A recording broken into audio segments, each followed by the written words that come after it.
We're your Kapuso AI Sportscasters. Paano kung ang paborito nating reporter sa liga ay napalitan na ng AI at robots?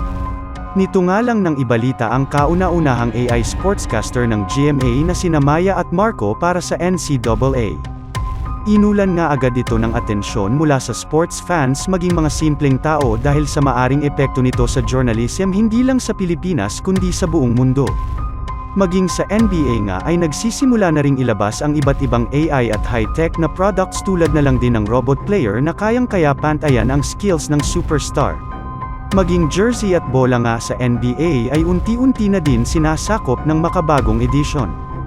Ngunit ang pinaka-problema dito ay maaring mapalitan na ang favorite reporters mo dahil sa mura lang din ng AI.